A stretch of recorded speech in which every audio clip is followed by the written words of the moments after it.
Alors Cécilia, vous êtes avec nous. Bonjour, Oui, ça va bien pour vous? Vous êtes en couple oui, depuis oui, oui. longtemps et vous avez... Alors, c'est un désir qui vient de vous ou c'est lui qui vous le provoque?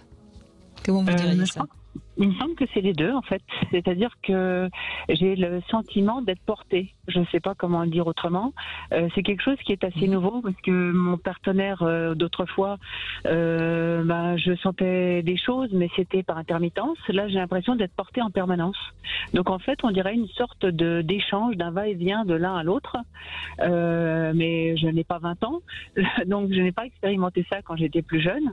Et je suis toujours étonnée que ce soit toujours nouveau, tant ça vient de moi ou bien de lui, quoi. C'est-à-dire que c'est pas télécommandé, c'est là, quoi.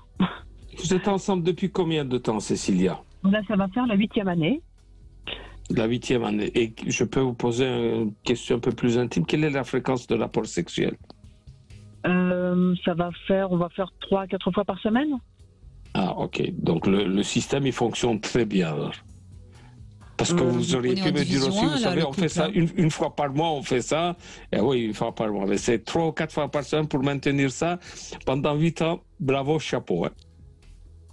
En fait, je crois que j'écoute beaucoup vos émissions, Brigitte, qui sont passionnantes, et on apprend aussi tous les jours. En fait, on les écoute ensemble, et après on en parle. Et je crois que pour nous, le désir, c'est au sens large, c'est-à-dire c'est le désir d'être ensemble, et qui amène ou non à la sexualité, parce que parfois je peux dire, bah non, je suis fatiguée, et je le fais comprendre d'une certaine manière. On rit beaucoup, on joue beaucoup, donc lui il comprend, et ça se fait tout seul. Ou de l'autre côté, si lui n'a pas envie, il y a des moments où il n'y a pas de sexualité, quoi. C'est-à-dire que c'est pas automatique, c'est pas une recette, vous voyez, que l'on applique, quoi. Oui, oui, vous mangez, vous regardez la télé et puis ensuite vous faites l'amour au moment où vous allez vous coucher. C'est pas comme ça que ça fonctionne. Mais Voilà. c'est ça qui montre bien que vous n'avez pas banalisé votre sexualité.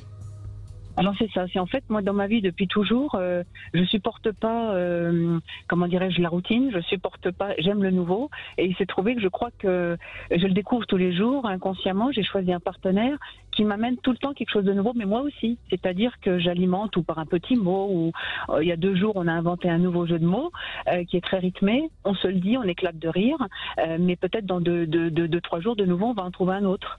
Et c'est parce que je ne supporte pas la banalité. Allez, allez. Mais Vous voyez, êtes en quelle division, tous les deux? Allez, lâchez-vous. Pardon? Vous êtes dans quelle division? Alors, j'ai pas entendu la première partie de Ah, l'émission, ok. de la division, mais Non, ici, on parle de rapidement. division. Vous êtes probablement des joueurs de première division. C'est ça. bah c'est sûr, Les bons, c'est les sûr. bons, les sexophiles. Oui, c'est-à-dire qu'en fait, voilà, on est beaucoup dans le jeu, c'est-à-dire qu'on est beaucoup dans la parole, à jouer avec nous-mêmes, mais aussi avec les gens à l'extérieur, et tout le temps à voir les choses drôles et à jouer, en fait. Et je pense que peut-être, en fait, on est 2 grands enfants, si on peut dire comme ça, je sais pas. On joue tout le temps. Moi, en tout cas, ce que je peux vous dire, Cécilia, votre témoignage, il prouve 2 choses sur lesquelles je suis absolument convaincue. C'est d'abord les couples qui s'amusent en dehors de la sexualité sont des couples qui savent mettre du jeu dans leur sexualité. Et on le disait encore hier, le côté ludique dans la sexualité est important. Si on considère la sexualité comme quelque chose de très sérieux, en règle générale, ça fonctionne moins bien.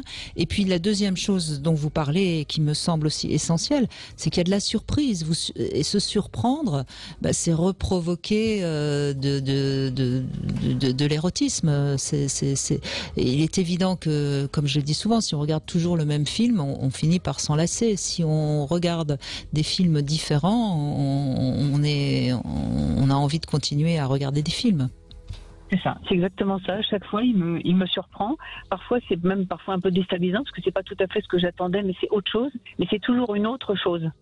Et je crois que j'en ai eu terriblement besoin parce que j'ai vécu dans une famille où les choses étaient peut-être un petit peu monotones et je pense que en fait, on a aussi un esprit un petit peu artiste aussi. Hein. On a vraiment, on est assez créatifs Vous tous êtes les créatif. deux.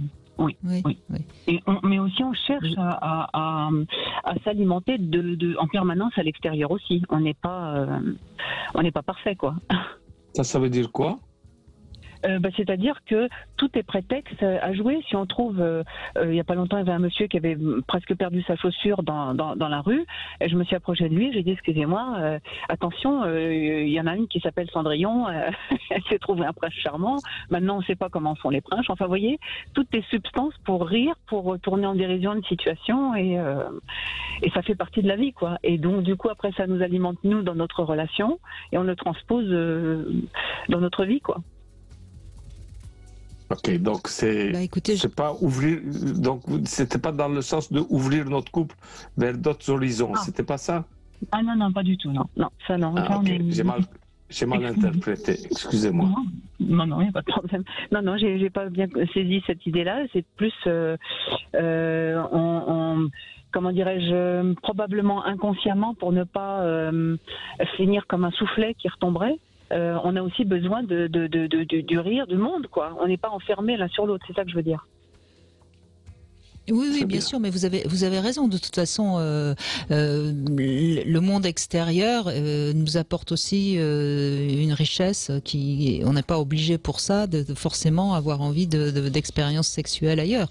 Non, le parler, enfin comprendre le monde, c'est une ouverture en fait, au sens large du terme, et c'est ça qui vous nourrit. En tout cas, franchement, bravo Cécilia, parce que je crois que vous allez faire des envieux, mais ça, tant pis pour eux, mais vous avez vraiment compris comment fonctionne un couple qui a envie de rester